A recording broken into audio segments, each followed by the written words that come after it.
दोस्तों नमस्कार। आज की कहानी है बहू के एक थप्पड़ से सारी मर्दानगी हिल गई। आशा करता हूँ आप सभी कुशल मंगल होंगे। तो हमारी सभी कहानियों पर आपका बहुत प्यार मिल रहा है। तो जो भी चैनल पर पहली बार आए हैं और जिसने भी अभी तक चैनल को नहीं सब्सक्राइब किया तो वो चैनल को सब्सक्राइब करें और घंटी का बटन दबाकर ऑल का आइकन जरूर प्रेस करें ताकि हमारी आने वाली सभी कहानियाँ आप तक सबसे पहले पहुँचें। तो चलिए शुरू करते हैं आज की एक नई कहानी। कांता जी की जेठानी निर्मला आज सुबह सवेरे ही बहू पुराण लेकर हाजिर हो गई। कांता जी ने उन्हें देखा तो कहा, अरे दीदी, आज सवेरे सवेरे कैसे? बैठिए, मैं आपके लिए चाय नाश्ते का इंतजाम करवाती हूँ। यह कहते हुए कांता जी ने बहू रीमा को आवाज़ लगाई, रीमा, तुम्हारी ताई जी आई है, चाय के साथ गर्म पकोड़े तल दो, तुम्हारी ताई जी को बहुत पसंद है। रीमा अभी कुछ देर पहले ही नाश्ता बनाकर अपने कमरे में ऑफिस के लिए रेडी होने गई थी। शायद वह बाथरूम में थी, इसीलिए सास कांता जी की आवाज़ नहीं सुन पाई। कांता जी ने एक दो बार रीमा को आवाज़ लगाई, परंतु जब वह नहीं आई तो वह स्वयं ही अपनी जेठानी के लिए चाय और बिस्किट ले आई। थोड़ी देर बाद रीमा अपने कमरे से तैयार होकर ऑफिस के लिए निकली। सामने ताई जी को देखा तो सिर पर पल्लू रख कर पैर छू लिए। जल्दी से किचन में गई, दो परोठे टिफ़िन में पैक किए और जल्दी जल्दी ऑफिस के लिए निकल गई। वैसे भी जब से शादी हुई है वह ऑफिस में अक्सर लेट ही पहुंचती है। सुबह 5 बजे उठती है, परंतु फिर भी सुबह नाश्ता नहीं कर पाती। लंच के लिए टिफ़िन भी जल्दी जल्दी में पैक करती है। रीमा तेज कदमों से घर से बाहर निकल गई। कांता जी की जेठानी ने बातों का चटकारा लेते हुए कहा, वाह कांता, तुमने तो बहू को बहुत सिर पर चढ़ा रखा है। सुबह बैग हिलाते हुए घर से निकलती है और शाम को भी देर से ही लौटती है। देख लिया नौकरी वाली बहू घर में लाने का नतीजा? कांता जी ने हताश होते हुए कहा, तो क्या करूं दीदी, मेरी किस्मत में तो आराम है ही नहीं। बेटे को पढ़ी लिखी और कमाऊ बहू चाहिए थी। यह उन्हीं दोनों बाप बेटे की पसंद है। अब मैं क्या करूं? वह दोनों बाप बेटा और बहू रानी तो सुबह ही घर से निकलते हैं और दिन भर चक्की में मैं पिसती हूँ। निर्मला ने कहा, तो काम वाली क्यों नहीं रख लेती? तेरी बहू तो दिखती है कितनी मॉडर्न है, मुझे नहीं लगता घर के किसी काम को हाथ लगाती होगी। कांता जी बोली, नहीं दीदी, जब तक जिंदा हूँ मेरी रसोई में कोई बाहर वाली औरत नहीं घुस सकती। मुझे इन काम वालियों के हाथ का खाना जरा भी अच्छा नहीं लगता। पता नहीं कौन कैसे बनाती है, मेरा तो सोच कर ही जी मिचलाने लगता है। मुझे तो अपने हाथ से किया गया साफ सुथरा काम ही पसंद आता है। निर्मला ने कहा, ठीक करती रहो बहू की जी हजूरी, अपने बस की तो बात है नहीं। मैं तो एक जगह बैठे बैठे हुक्म चलाती हूँ और सारी चीज़ें हाजिर हो जाती हैं। दोनों बहुएं एक आवाज़ में संतरी की तरह आकर खड़ी हो जाती हैं। अच्छा, अब मैं चलती हूँ, कांता जी ने उदास शब्दों में कहा। ठीक है दीदी, आप जैसे भाग हमारे कहाँ, आती जाती रहा करो, मुझे तो काम से फुर्सती नहीं। और कांता जी की जेठानी अपने घर चली गई। दोनों देवरानी जेठानी के घर एक दूसरे से साथ लगते थे, बीच में सिर्फ एक दीवार ही है। कांता जी को वैसे तो घर का कोई काम करना नहीं पड़ता। रीमा झाड़ू पोछा, बर्तन और सुबह का नाश्ता बनाकर जाती है। पति वरुण और ससुर जी टिफ़िन लेकर जाते हैं। पीछे से घर में कांता जी रहती है, जो दिन में अपने लिए थोड़ा बहुत कुछ हल्का फुल्का बनाकर खा लेती। शाम का खाना रीमा ऑफिस से आकर बनाती, परंतु आज जेठानी जी की बातें सुनकर कांता जी का मन कुछ परेशान हो गया। वैसे तो वह हमेशा ही रीमा को जली खट्टी कटी सुनाती रहती, परंतु आज न जाने क्यों बहू की सेवा का मेवा खाने का कुछ ज़्यादा ही मन कर रहा। आज टिपिकल सास वाली छवि उभर आई थी। रीमा का पति वरुण ऑफिस से आ चुका था। आते ही उसने देखा कि उसकी माँ रसोई में कुछ बना रही थी। उसने माँ से कहा, माँ, मेरे लिए भी चाय बना देना। रीमा की सास कांता जी पहले ही गुस्से से भरी बैठी थी। उन्होंने कहा, यह फरमाइशें अपनी पत्नी को सुनाना।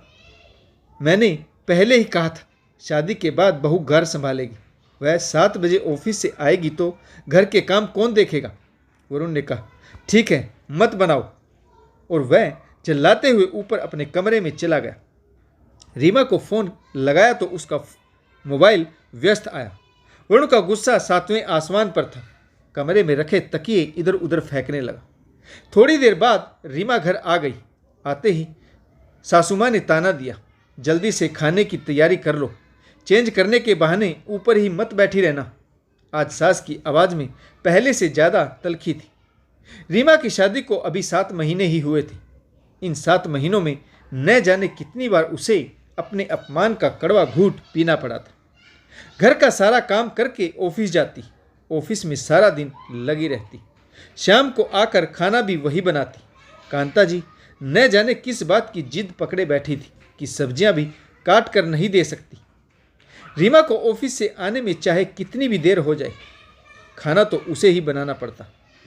ऊपर गई तो देखा पूरा कमरा फैला हुआ था। वरुण रीमा को देखते ही उसकी तरफ बढ़ा और जोर से हाथ पकड़कर बोला, किसके साथ थी अब तक? रीमा को हर रोज कोई न कोई नया ताना सुनने को मिल ही जाता था और वह इस सब को भुलाकर अगले दिन फिर से अपने काम में लग जाती थी। परंतु अब उसके सब्र का बांध टूट चुका था। उसके आत्मसम्मान को गहरी ठेस लगी थी। रीमा ने अपना हाथ छुड़ाकर पीछे हटते हुए कहा, ट्रैफिक मेरे कंट्रोल में नहीं है, इतना ही शक का फितूर है तो खुद लेने आ जाया करो। मुझे शौक नहीं है बसों में धक्के खाकर आओ और फिर यहाँ लगी तुम माँ बेटे की कचहरी में अपनी सफाई प्रस्तुत करो। वरुण और रीमा की तेज आवाज़ सुनकर कांता जी भी ऊपर कमरे में आ गई और बोली, इसीलिए कहती थी मुझे पढ़ी लिखी बहू नहीं चाहिए। तुझे अब मिल गया चैन। गज भर लंबी जुबान है इसकी जो कैंची की तरह तरतर चलती है। अपनी माँ की बात से आग बुलबुला होकर वरुण रीमा पर गुस्से से टूट पड़ा और बोला, कल से तुम्हारा नौकरी पर जाना बंद, घर रहो, तब तुम्हारी अकल ठिकाने आ जाएगी। रीमा की आंखों में आंसू आ गए। वह अपनी आंखें पोंछते हुए बोली, नौकरी करना या छोड़ना तुम्हारे फैसले लेने का हक सिर्फ मेरा है, तुम्हारा नहीं।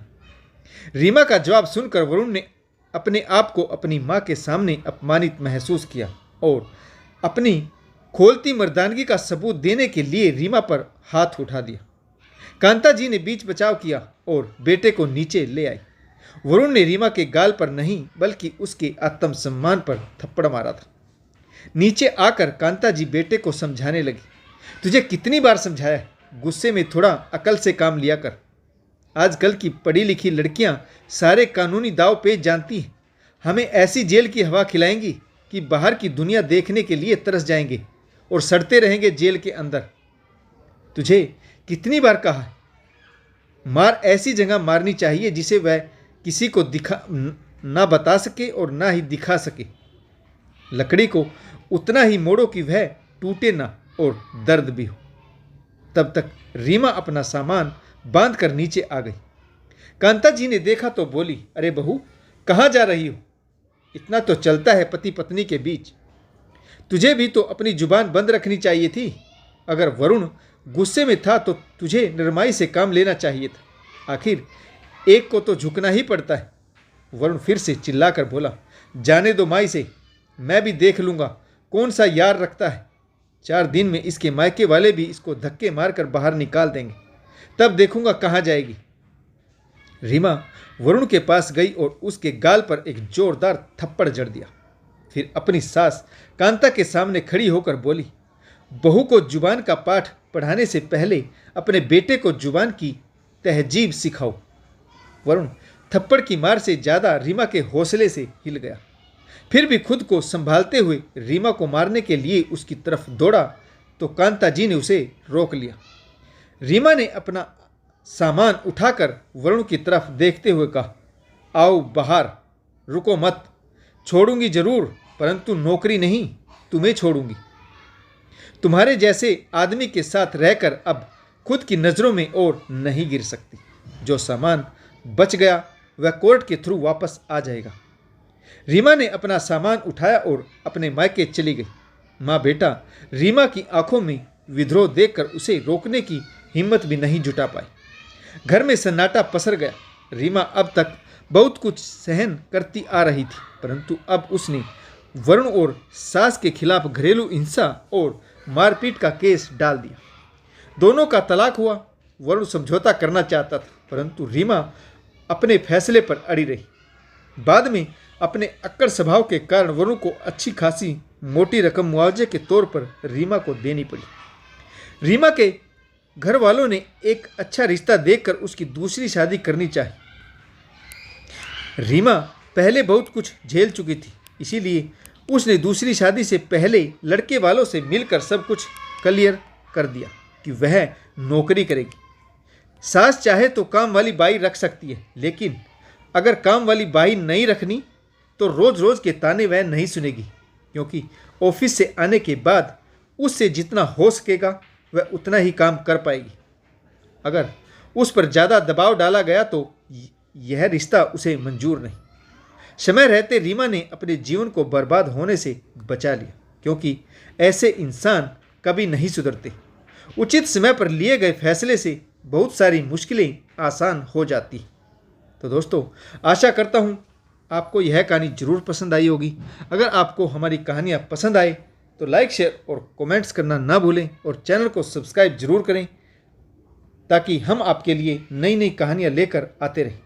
तो कहानी पढ़ने के लिए आप सभी का बहुत बहुत धन्यवाद। जय हिंद, वंदे मातरम, भारत माता की जय, जय जवान और जय किसान।